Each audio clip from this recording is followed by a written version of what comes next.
নমস্কার সবাইকে। তো আমার মাথায় যে চোট লেগেছিল অ্যাক্সিডেন্টের পরে, সেটা কেমন ব্যথা হয়েছিল, ওই জন্য ডাক্তারের কাছে যাব বলে সেখানে রিপোর্টটা জেনেই কাঁদছিলাম।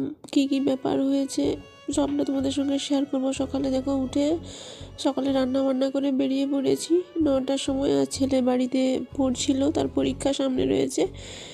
আর তোমাদের দাদাভাই আর আমি মহিষাদলে এসেছি। মহিষাদল থেকে তমলুকে যাব আর কি।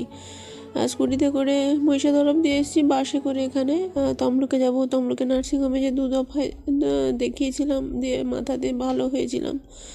যিনি দেখছিলেন কুন্দন সিং ডাক্তারবাবু, ওনার কাছেই যাচ্ছি আর কি। তো তমলুকে চলে এসেছি। তারপরে সিট পেয়েছিলাম, এবার ভিড় বাসে তো আমি এখানে সিট পেয়েছিলাম, আমার বর সেখানে সিট পেয়েছিল। যাই হোক, একটু তোমাদের সঙ্গে ভিডিও বানাই বলে একটু শেয়ার করে নিয়েছিলাম, টুকটুক করে ভিডিও করে যে বানাচ্ছিলাম। তো ডাক্তারবাবুর চেম্বার এখানেই আমরা যাচ্ছিলাম। ওখান থেকে বলেছিল 10:30-10টার দিকে ডাক্তারবাবু আসবেন, কারণ বিভিন্ন নার্সিংহোমেও ডাক্তারবাবুর ডিউটি থাকে তো। আর আমরা প্রায় পৌঁছে গেছি, চেম্বারে বসেছি। ডাক্তারবাবু এখন আসবেন, কখন ওয়েট করতে হবে। আর আমার যে অ্যাক্সিডেন্ট হয়েছিল জানুয়ারি মাসের 21 তারিখে, আজকে 5 মাস হয়ে গেল। তো ভেতরে এবং বাইরে মাথাতে ব্লাড ক্লট জমা হয়েছিল। সেখানে তো প্রথমে নার্সিংহোমে গিয়ে ভর্তি হয়েছিলাম অ্যাক্সিডেন্টের পরে, আবার বাড়ি আসার পর অসুস্থ হওয়ার পরে আবার নার্সিংহোমে ভর্তি হওয়ার পরে ভালো হয়ে 15 দিনে ফিরেছিলাম। তারপরে ডাক্তার চেকআপে এসেছিলাম, সিটি স্ক্যানার করানো হয়নি।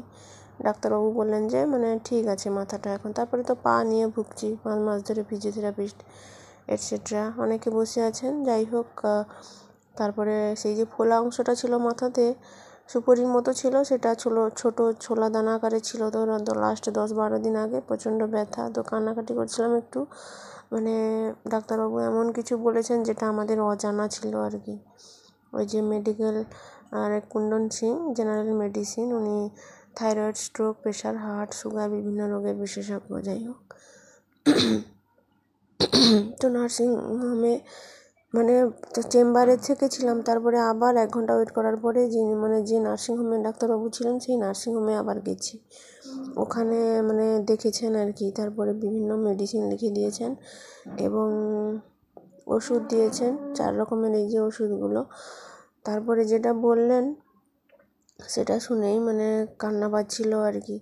তো এই যে যেরকম ডাক্তারবাবুর কাছে গেলেই তো ওষুধ দিয়ে দেয়, ওই যে 800 টাকার ওষুধ আর ফিটি তো রয়েছে। যাই হোক, তো গোটা রাস্তা জানো তো বাসে এসেছি, কান্না করে করে এসেছি।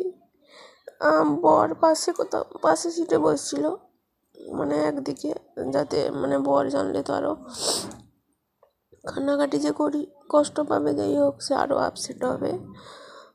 তো ডাক্তারবাবু বলেছেন কি বলো তো, এমনিতে আগে বলেননি তো, মাথায় যে চোট লেগেছে বলছে ওখানে মাথায় না ফুটো আছে। তো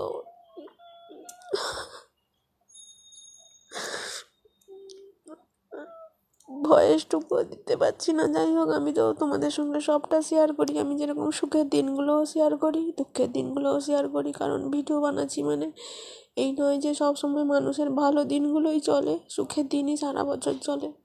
তো আমি সুখ দুঃখ সবটাই শেয়ার করতে পারি, কারণ কি বলো তো, আমি শেয়ার করতে পারলেই আমার মনটা যেন তো হালকা হয়, নাহলে মনের মধ্যে থাকতে থাকতে না কষ্ট হয়। যাই হোক, তো মাথায় যেন বলছে এখন যে মাথাতে ফুটো আছে, ভেতরে কোনো সমস্যা নেই, বাইরে সেই ফুটো থেকেই মাংসটা যে উঁচু হয়েছিল সেটা আবার বেড়েছে আর ব্যথা হয়েছে। ব্যথার ওষুধ দিয়ে দিচ্ছি, কিন্তু আপনারা নিউরো ডাক্তারবাবু অন্য ডাক্তারকে দেখান, আর আবার সিটি স্ক্যান করে 5 দিনের পর আসবেন। তো ওই জন্যই কান্না পাচ্ছিল যে প্রথমে যখন 15 দিনের পরে সুস্থ হয়ে এলাম, তার 8 দিনের পরে যখন তমলুক আবার ডাক্তারবাবু চেকআপে গেছিলাম, সেখানে রিপোর্টগুলো আমাকে তো দেখানো হয়নি, বা আমার বড়ও হয়তো দেখেনি। আমি জানি ভেতরে ব্লাড ক্লট ছিল, যখন দেখলাম বাইরেও ব্লাড ক্লট ছিল।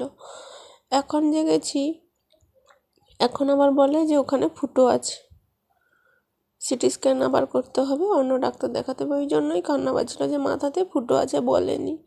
অন্য ডাক্তার দেখাতে হবে। এই পা নিয়ে ভুগছি, তার মধ্যেও ঘরের কাজকর্ম করি। কাজ করতে আমার কষ্ট লাগে না, কারণ আমি কাজ না করে থাকতে পারি না। আমার সংসার, আমার ঘরদোর আমি পরিষ্কার পরিচ্ছন্ন মানে থাকতে ভালোবাসি। তো পা যাই হোক, ব্যথা হোক, শরীরের কষ্ট হোক, আমি আমার সুন্দর থাকা বা গোছানো মানে রান্না বান্না এগুলো আমি খুব পছন্দ করি। তো বাসে আসতে আসতে গোটা রাস্তা কেঁদে কেঁদে এসেছি, বাড়িতেও পৌঁছে গেছি, খাওয়া দাওয়া হবে। আর আমার বর তখন স্নানে গেছিলো, ছেলে তার বাবার ফোন দেখছিল আর খুব কান্নাও পারছিল। ওই জন্য আমি তোমাদের সঙ্গে তো সবটা শেয়ার করি। আর কি বলো তো, ভয়েস দিতে দিতেও কান্না পেলো ওই কান্নার ভিডিওগুলো দেখে।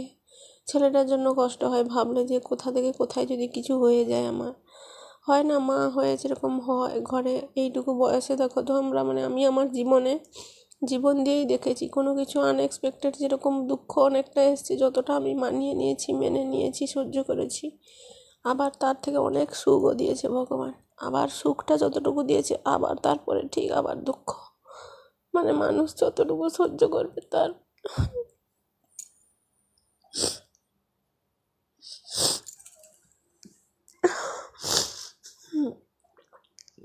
তো যাই হোক, আমার বড় খুব চিন্তা করছে। এমনি বিভিন্ন চেনা পরিচিতদের সঙ্গে কোথায় ডাক্তার দেখানো হবে বলছিল, ভেলোর টেলোর নিয়ে যাবে। তারপরে বলে সে ট্রেনের টিকিট তো আগে থেকে কেটে রাখতে হবে, এখন তো ছুটি ছাটা নেই। আমার অ্যাক্সিডেন্টের কারণে তার অনেক দিন স্কুল কামাইও হয়ে গেছে, আর এতটা এখন ইমিডিয়েটলি ব্যথা 5 দিনের ওষুধ খাচ্ছি, এখন তো কমেছে, কিন্তু আলাদা নিউরো ডাক্তার দেখানো হবে।